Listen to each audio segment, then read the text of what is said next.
நினைத்தாலே இனிக்கும். வணக்கம், நான் சின்வாரசிங். இது நினைத்தாலே இனிக்கும். முதல் முறையாக ஒருத்தர் இவருடைய படத்தை பார்க்குறாரு அப்படின்னா, இவருடைய முதல் படத்துலேருந்து இவருடைய கடைசி படம் வரையிலும் ஒவ்வொரு படத்தையும் மிஸ் பண்ணாமல் பார்க்குற அளவுக்கு நம்மளை வசீகரம் பண்ணிடும் இவருடைய ஒவ்வொரு படமும், அதில் வரக்கூடிய காட்சிகளும். அப்படிப்பட்ட டைரக்டர் தான் நம்ம கே பாலச்சந்தர் அவர்கள். இந்த வகையில் நமக்கு ரொம்ப பிடிச்ச ஒரு படம் தான் 1996 வெளிவந்த கல்கி. ரகுமான், ஸ்ருதி, கீதா, பிரகாஷ்ராஜ் இவங்களாம் லீட் ரோல் பண்ணியிருப்பாங்க. ரொம்பவே அழுத்தமான ஒரு கதாபாத்திரம். அந்த கதை நாயகி ஸ்ருதி, கல்கிங்கிற கேரக்டரு தன்னைத்தானே செதுக்கக்கூடிய ஒரு பெண் சிற்பம் தான் அந்த கேரக்டர். அந்த கேரக்டர் என்ன பண்ணும் அப்படின்னா, ஒரே கணவனால் பாதிக்கப்பட்ட 2 பெண்கள். முதல் மனைவிக்கு வந்து குழந்தை இல்லை அப்படிங்கிற ஒரு விஷயத்துக்காக அவர் அந்த கணவர் டைவர்ஸ் பண்ணுறாரு.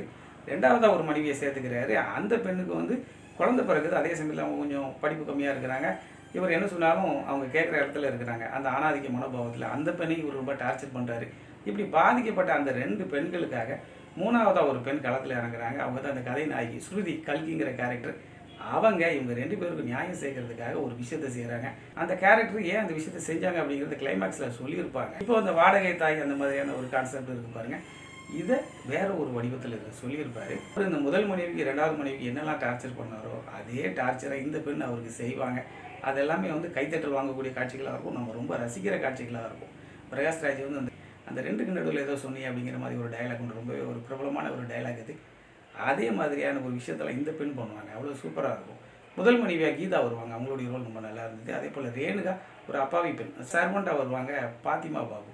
ஸோ அவங்க ரோல் ரொம்ப நல்லாயிருக்கும். ஆக்சுவலாக அவங்களுக்கு ஒரு கணவர் ஜெயிலில் இருக்கிறத அவங்க அடிக்கடி சொல்லுவாங்க.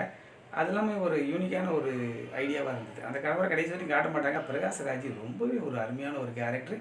அவர் வந்து அந்த ஆணாதிக்க மனோபாவம் கொண்ட கேரக்டராகவும் சரி, அப்புறம் இந்த ஸ்ருதி கிட்ட வந்து அவர் கெஞ்சக்கூடிய காட்சிகளாகட்டும், ரொம்பவே ஒரு அருமையான ஒரு பெர்ஃபார்மன்ஸு. ரகுமான் ஸ்ருதிக்கான அந்த காதல் போர்ஷன்லாம் ரொம்பவே சூப்பராக இருந்தது.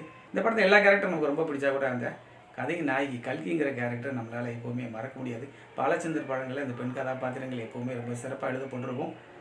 தண்ணீரில் சரிதாகட்டும், சிந்து பைரவியில் நம்ம சுகாசினி ஆகட்டும். இந்த படம் நீங்கள் பார்த்துருந்தீங்கன்னா கமெண்ட்டில் பதிவு செய்யுங்க. நம்ம பார்த்து நிறைய நல்ல படங்கள்லாம் யூடியூப்பில் அவைலபிளாக இருக்குது. வாய்ப்பு இருந்தால் பார்த்து என்ஜாய் பண்ணுங்கள். நன்றி. மீண்டும் சந்திப்போம். இந்த சேனல் பிடிச்சிருந்தா லைக் பண்ணுங்கள், கமெண்ட் பண்ணுங்கள், ஷேர் பண்ணுங்கள். நன்றி.